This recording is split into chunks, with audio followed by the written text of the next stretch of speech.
집과 자연의 경계가 딱히 없는 느낌, 그런 것만 파악하면 돼요. 나오는 단어들이 거기서 거기. 백구가 동의했나? 여기도 상황은 유사점이 있네요. 이거 많이 나와요. 오늘 설명드릴 내용은 시조 중에서도 자연 친화적인 태도를 보이는 노래들입니다. 이전에 시조를 설명하던 영상에서 분량이 짧은 시조 작품을 베이스로 깔아두면 좋을 거다, 활용도가 높다고 말씀드렸습니다. 주제로 일단 크게 3가지를 말씀드렸고요. 회고와 절의에 대한 노래 중에서 고려 충신들의 시조를 소개했습니다.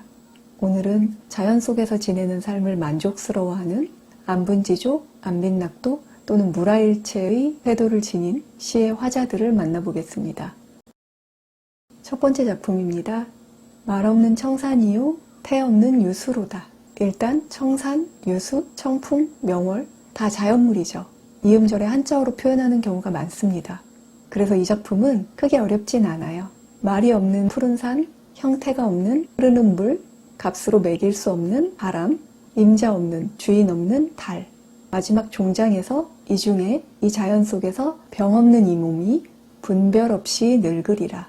병이 없다는 거는 마음의 집착, 욕심 내려놓고 분별 없이 이거저거 따지지 않고 그냥 늙어가겠대요. 자연만 있으면 돼 라는 느낌이 들죠? 그 다음 보세요.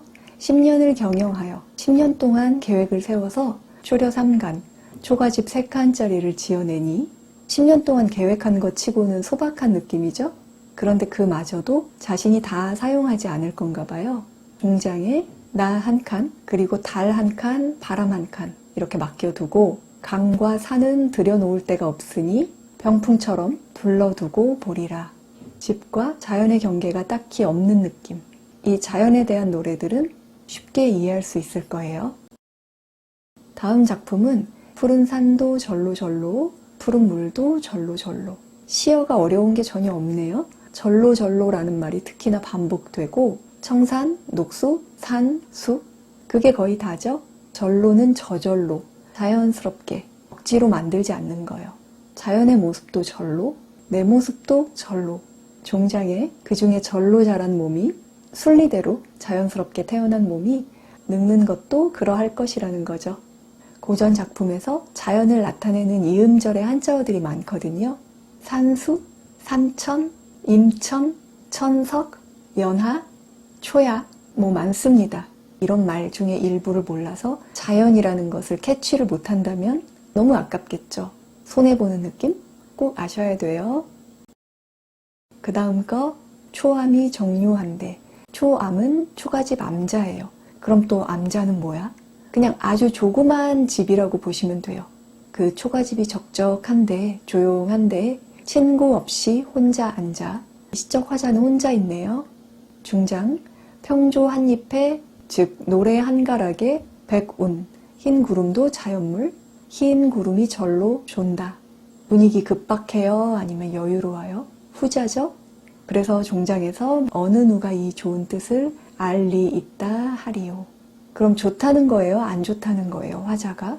아주 좋다는 거죠? 어느 누가 이 좋은 뜻을 알 수 있겠어? 이런 말이니까요. 그냥 자연 속에 혼자 있는 자체가 좋은 거예요. 그 다음은요. 산촌에 눈이 오니 겨울길이 묻혔구나. 등산로가 따로 안 보일 수 있죠. 눈에 덮였을 테니까요. 시비를 열지 마라. 시비, 살인문이에요. 나무나 볏짚 같은 걸로 만든 옛날식 문 있죠? 요거 계속 나오는 단어일 거예요. 알아두시고요. 살인문을 열지 마라. 이 깊은 산 속에 날 찾을 이가 누가 있겠냐? 눈까지 내리는데 누가 날 찾겠어? 라는 거고요. 종장, 밤중에 한 조각 밝은 달이 그것이 내 친구인가 하노라. 자연을 친구 삼았죠? 길이가 짧은 문학이니까 그 안에 엄청 상황이 복잡하게 묘사된 거는 없어요. 그냥 주어진 거 가지고 화자가 혼자 있나? 혹은 어디 있나? 그래서 이 화자는 만족스러운가? 자연물을 가까이에서 좋다고 하는가? 뭐 이런 거, 그런 것만 파악하면 돼요. 그 다음에 이것도 많이 나오는 겁니다. 오늘 하는 거, 알아둘만 하는 걸 추린 건데 그 중에서도 아주 중요한 거, 이런 거 텍스트로 언급하거나 제가 말씀드리거나 할 거예요. 강산 좋은 경치를 힘센 이들이 다툰다면, 자연의 경치를 두고 힘을 가진 사람들이 다툰다면 내 힘과 내 분수로 어이하여 얻을 수 있을까? 엄청난 힘이나 권세를 갖고 있는 게 아니라서 이렇게 말하는 듯 하죠. 진실로 금하는 사람, 금지하는 사람이 없어서 나도 두고 노는구나. 나도 즐길 수 있다. 다행스러워하는 마음, 기뻐하는 마음이랄까요? 종장의 금이라는 글자는 금식, 금연, 금지하다라는 한자. 또 넘어갈게요. 공명을 즐기지 마라. 공을 세우고 이름 떨치는 거, 이런 거 즐기지 마라. 영욕이 반이로다. 영광도 있지만 모욕을 겪는 일, 힘든 것이 반이다. 부귀를 탐하지 마라. 부유하고 귀한 거 쫓아가지 마라. 위기를 밟느니라. 위험에 처할 수 있다. 우리는 일신이, 이 한 몸이 한가하니, 이 한가함이 어떤 상황에서 나오는 거겠어요? 자연 속에서 욕심 없이 살 때, 이 한 몸 한가하니 두려운 일이 없다. 크게 욕심 안 부리고 사는 거, 그게 좋은 거다. 이런 뉘앙스. 또 중요한 거 나왔어요. 지프로 만든 방석 꺼내지 마라. 낙엽엔들 못 앉으랴. 낙엽으로 충분하다. 방석 따로 꺼내지 마라. 이거죠. 솔불, 관솔불이라고도 하고요. 솔방울 같은 데다 기름 묻혀서 불 붙이면 횃불처럼 사용할 수 있죠. 어쨌든 굳이 불 붙여서 밝힐 필요 없대요. 위에 보면 어제 진 달이 돋아온다.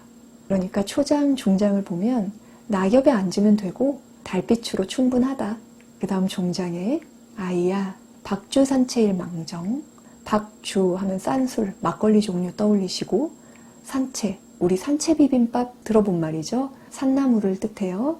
대단한 안주 이런 거 필요 없으니까 그냥 술 한 잔에 산나물이더라도 없다고 하지 말고 가져와라. 자연 속에 있는 그 자체로 좋으니까 많은 음식이 굳이 필요 없는 거죠. 많이 나옵니다. 그 다음 매미는 맵다고 울고 쓰르라미는 쓰다고 우니. 자, 여기서 매미, 쓰르라미 분명히 자연물이죠. 근데 잘 보세요. 산나물을 맵다고 하는가, 싼 술을 쓰다고 하는가. 방금 전에 박주, 산채 설명 다 했죠. 처음에 생소하게 느껴지는 단어들 몇 개 있어도 나올 때마다 뜻을 확실히 알고 가다 보면 나중에는 계속 나오는 게 또 나오는구나. 그렇게 느낄 수도 있어요. 그러면 작품을 대할 때 부담감이 사라지겠죠? 어쨌든 종장에 우리는 초야에 묻혔으니, 초야, 쫄밭, 들판이라고 했죠. 우리는 자연 속에 있으니 맵고 쓴 거 모른대요. 이런 거 저런 거 피곤하게 안 따진다는 거죠. 그러니까 매미와 쓰르라미는 우리가 추구하는 방향이겠어요? 아니면 대비되는 대상물이겠어요? 후자죠. 곤충들도 뭐 맵네 쓰네 따지고 있지만 우리는 자연 속에 있으니까 그런 거 모른대요. 다음 넘어갈게요. 두류산 양단수를 예전에 듣고 이제 와서 보니. 산과 물을 얘기한다는 건 우리가 알죠? 이름이 꼭 중요하진 않고요. 어떤 유명한 산 그리고 물 예전부터 많이 들었는데 이제 와서 내가 직접 보니 도화, 복숭아꽃, 그 꽃잎이 뜬 맑은 물에 산 그림자조차 잠겨 있구나. 너무나 아름다웠던지 종장에서 이렇게 말하네요. 아이야, 무릉도원이 어디니? 복숭아꽃이 가득한 그런 신선들의 세상이 어디니?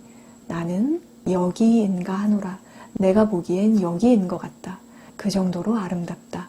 문학에서 무릉도원, 굉장히 아름다운 자연, 공간을 일컫기도 합니다. 그 다음 거, 백구는 갈매기. 백구야, 말 물어보자. 놀라지 마라. 영구승지 어디 어디 보았느냐. 지금 화자가 백구에게 말을 걸고 있죠. 명구승지는 이름난 곳, 아름다운 곳, 그런데 어디 어디 가봤니에요. 종장에서는 나에게 자세히 일러주면 너와 거기 가서 놀리라. 백구가 동의했나? 자연물을 친구 대하듯이 하고 있죠. 이런 것이 자연 친화적이면서도 물화일체의 태도를 보여주는 거죠. 물, 사물 또는 자연물, 외부의 대상물과 자아가, 화자가 하나로 어우러지는 듯한. 2개 정도 더 해볼게요. 술잔 들고 혼자 앉아 먼 산을 바라보니. 아까도 초암이 정료한데 친구 없이 혼자 앉아. 화자가 혼자 있는 상황이 있었죠? 여기도 상황은 유사점이 있네요. 중장에 그리던 님이 온다고 반가움이 이 정도일까? 라는 얘기죠. 그리워하는 사람을 만난다면 안 기쁠 수 없을 텐데 지금 자신이 혼자 있는데도 이 상황이 너무나 평화롭고 좋은가 봐. 그래서 말씀도 웃음도 아니어도 못내 좋아하노라. 이 자체로 좋구나. 크게 어렵지 않은데 뭔가 한 끗 차이로 해석을 잘못하는 경우가 많은 시조입니다. 이거 많이 나와요. 그 다음 역시 잘 보세요. 대추가 붉은 골짜기에 밤은 어이 떨어지며. 여기서 대추, 밤은 풍요로운 가을을 연상케 해주는 그런 자연물로 보시면 돼요. 중장 벼 벤 그루터기에 벼 베고 나서 논바닥이 훤히 들여다 보이는데 그 밑에 조그만 개가 지나갔나 봐요. 추수한 거네요. 역시 가을. 중장에 술이 또 익는 계절이네. 술이 익자 새장사가 지나가니 아니 먹고 어이하리. 술을 거른다. 거르는데 채로 거른다. 갈건으로 거른다. 이런 표현 문학에서 많이 나와요. 풍요를 즐기는 거죠. 여기 다른 단서는 없잖아요. 가을 나타내주는 자연물. 그리고 술 한잔 해야겠다는 거. 이해하셨죠? 한 작품 더 마지막 거 이야기하고 마칠게요. 가을 강에 밤이 되니 물결이 차구나. 네, 그렇겠죠? 낚시를 들이치니 고기가 아니 무는구나. 배 타고 가서 낚싯대 던졌으면 몇 마리라도 잡아야 되는데 마지막 종장에 무심한 달빛만 씻고 빈 배를 저어 온대요. 생계형 어부라면 한 마리도 못 잡은 상황에서 여유 부리기가 좀 힘들 수 있어요. 근데 이 화자는 지금 고기 못 잡은 거에 대한 아쉬움은 별로 없는 것 같고 배에다 달빛을 싣고 돌아온다? 굉장한 여유로움, 자연을 싣고 돌아온다는 풍류 그 자체네요. 쓴 사람이 월산대군이거든요. 조금 더 상황을 이해하기 쉽겠죠? 작품은 여기까지예요. 한 10개 넘은 것 같은데 이렇게 자연이 좋아, 아름다워, 만족해, 욕심 없어. 내용은 조금씩 차이가 있더라도 결국 자연물이 나오고 화자의 태도를 알 수 있는 말들 잘 살펴보면 크게 같은 주제로 묶을 수 있는 작품들이었습니다. 필수적으로, 우선적으로 알아야 되는 시조들을 한자리에 모아서 설명해 드렸으니까 이 자료도 잘 활용하셔서 기본기를 튼튼하게 다지기 바라겠습니다.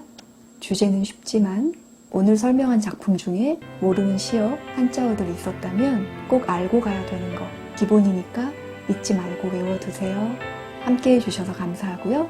다음 영상에서 또 뵐게요.